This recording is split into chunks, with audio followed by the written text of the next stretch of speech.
Mesmo o transformador sendo um dos equipamentos mais utilizados na elétrica e tendo um princípio de funcionamento tão simples, ainda assim, a maior parte dos eletricistas não sabe como ele transforma uma tensão em outra tensão. Entender isso não vai levar mais de 10 minutos e com certeza vai te fazer ganhar muito tempo na hora de resolver algum problema relacionado ou fazer algum projeto. Se você quer entender como que a tensão que entra no primário se transforma na tensão que sai no secundário, ou ainda entender melhor algumas características do transformador, continua acompanhando esse vídeo que eu vou falar disso em seguida. Antes de continuar, gostaria de te convidar para se inscrever em nosso canal e ativar o sino de notificações caso goste do nosso conteúdo. A maior parte do nosso público não é inscrito e por isso acaba perdendo muito conteúdo porque o YouTube deixa de entregar.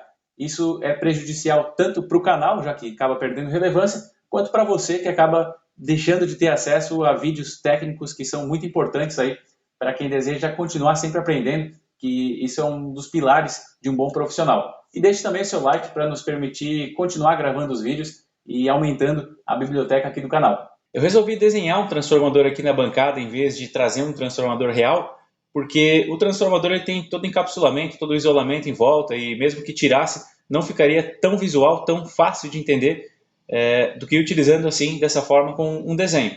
Então eu representei aqui um transformador monofásico, porque o princípio de funcionamento é o mesmo dos transformadores trifásicos também, lógico, com algumas diferenças, né? Mas o princípio de funcionamento é o mesmo e é isso que eu quero passar aqui nesse vídeo, como que o transformador funciona.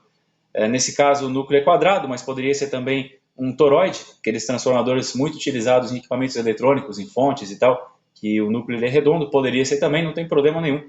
E nesse caso também, mais um detalhe aqui, é que o primário e o secundário eles não estão sobrepostos, né? Existem também transformadores onde um deles fica pelo lado de fora e outro pelo lado de dentro, não é o caso desse aqui. Nós temos um em cada lado aqui e o núcleo para fazer essa conexão.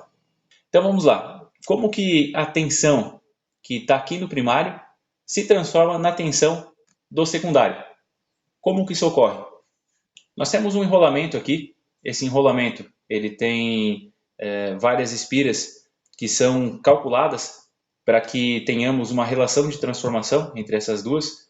A proporção de espiras entre o primário e o secundário é equivalente à proporção entre tensão 1 e tensão 2. Se eu tenho o dobro de espiras no lado primário em relação ao lado secundário, eu vou ter o dobro de tensão no lado primário em relação ao lado secundário. Então, uma afirmação que eu posso fazer já é que a relação de espiras é igual à relação de tensão. Como que ocorre a transformação? Vamos lá. Aplico tensão no lado primário. Se for uma tensão contínua, nada vai acontecer. Nós não teremos tensão aqui no secundário.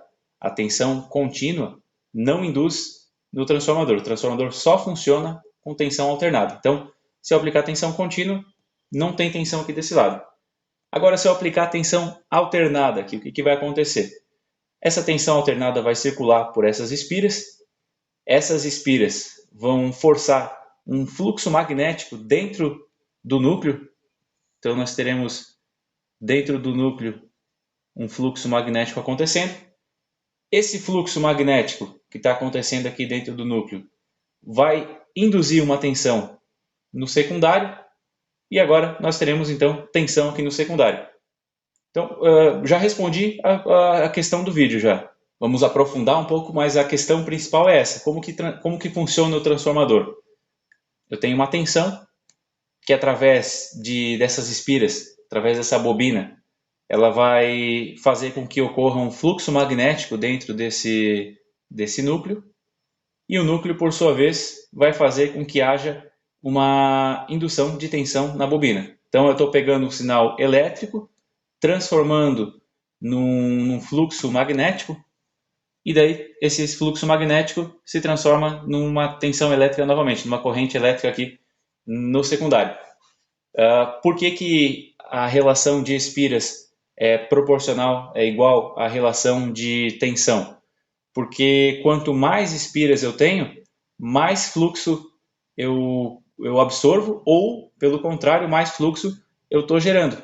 Então, se eu tenho o dobro de espiras no primário, se eu tenho 2 vezes espiras no primário, em relação ao secundário, no secundário eu tenho 1x, Então, aqui no primário eu vou ter o dobro da tensão. Seria então, vamos supor, aqui, dobro de espiras 220. Então, desse lado de cá, eu vou ter 110. O que acontece se eu fizer o contrário, aplicar uma tensão no secundário? O que acontece com o primário? Se eu aplicar uma tensão no secundário, aqui em V2, eu vou transformar a energia exatamente como ocorre se eu aplicar no primário. Então, esse negócio de transformador rebaixador ou transformador elevador, isso é uma característica de uso, mas o transformador em si ele consegue transformar entrando pela saída e, na verdade, esse conceito de entrada e saída também é pensando já na aplicação, né? Mas eu posso muito bem aplicar a tensão aqui. Se eu tenho a metade das espiras em V2, quer dizer que eu vou ter o dobro da tensão em V1. Então, se eu aplicar agora, vamos fazer o processo inverso. Vou aplicar 220 aqui nesse lado que tem a metade das espiras. Apliquei 220. 220.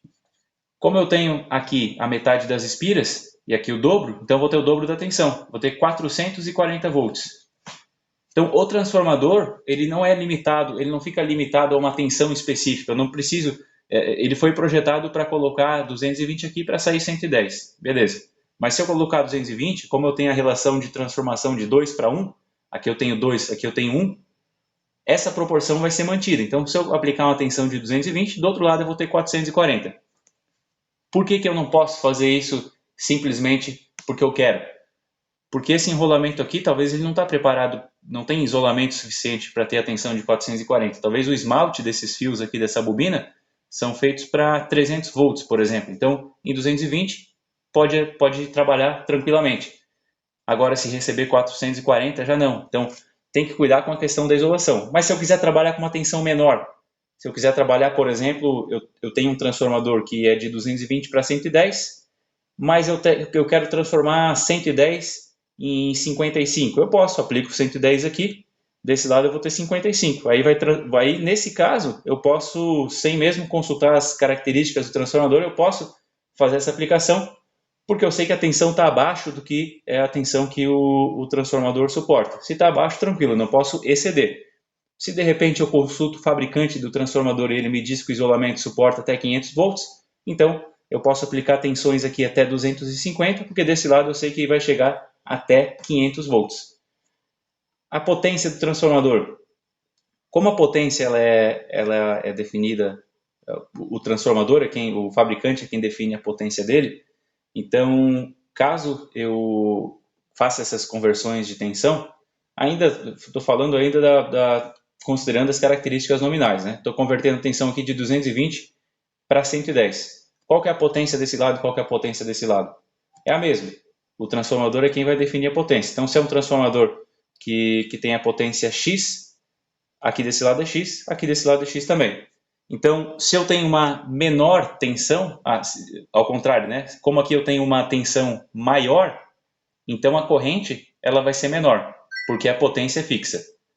Agora, pelo contrário, se eu tenho uma tensão menor aqui desse lado, eu tenho a metade da tensão em relação a V1, V2 é a metade da tensão, então minha corrente vai ser o dobro, porque a potência ela é fixa.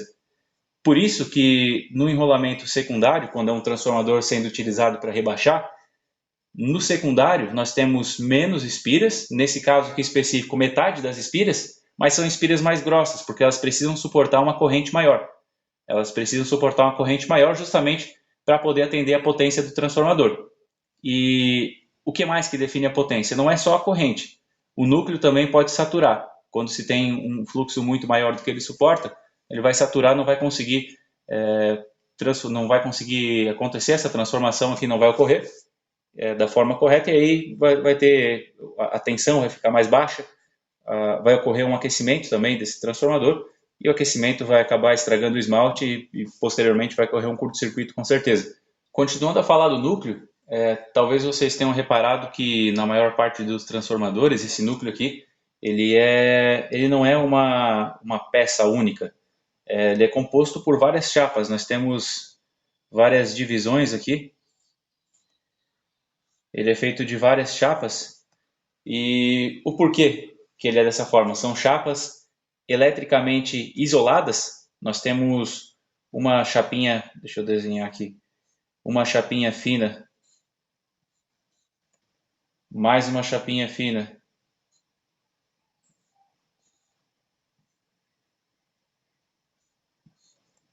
e assim por diante. Nós temos várias chapas aqui. Não sou um bom desenhista, vocês podem perceber. Nós temos várias chapas e no meio nós temos algo que una, né, uma espécie de cola, uma resina, que vai unir essas chapas, formando então esse núcleo aqui mais grosso. Mas não há contato elétrico entre essas chapas. Por que disso? Porque esse fluxo magnético, essas bobinas, elas acabam produzindo a corrente de Foucault, que se chama corrente de Foucault. São correntes parasitas nessas chapas, e essas correntes elas acabam circulando nesse... Agora o canetão não está funcionando, deixa eu pegar outro aqui. Nesse sentido, são correntes que vão circular nessa chapa. Essas correntes circulando aqui, elas vão causar aquecimento nesse núcleo. Esse aquecimento diminui o rendimento transformador, acaba aquecendo ele também e prejudicando. Então, é bom sempre tentar evitar ao máximo. E como que se faz para evitar? Se eu tiver um núcleo inteiro aqui, no material inteiro, a resistência do núcleo, a resistência elétrica vai ser menor e, consequentemente, essas correntes parasitas vão circular com mais facilidade e, portanto, vão ser correntes maiores. Aí se divide, então, em várias chapas menores e aí essas correntes elas têm uma resistência maior e, portanto, as correntes parasitas, nesse caso, acabam diminuindo. Então, a finalidade de ter o núcleo dividido em várias chapas é aumentar o rendimento desse transformador, fazendo tanto o rendimento quanto diminuir também o aquecimento pelo uso, já que as correntes parasitas, a corrente de Foucault, acaba diminuindo. O material desses núcleos dos transformadores são os mais variados.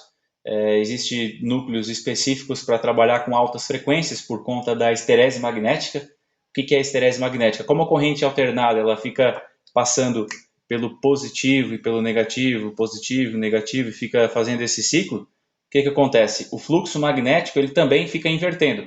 Vai para um lado, vai para o outro, vai para um lado, vai para o outro. Porém, o núcleo ele tem um delay, um pequeno delay, para poder se magnetizar. Então, no momento em que a tensão vai para o positivo, o fluxo está num sentido. Quando vai para o negativo, o fluxo se inverte.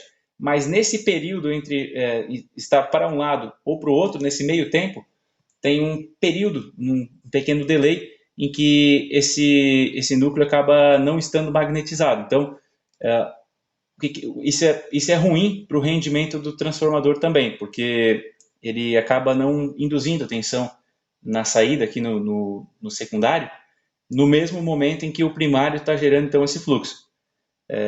A esterese magnética ela é um problema, não é algo desejável.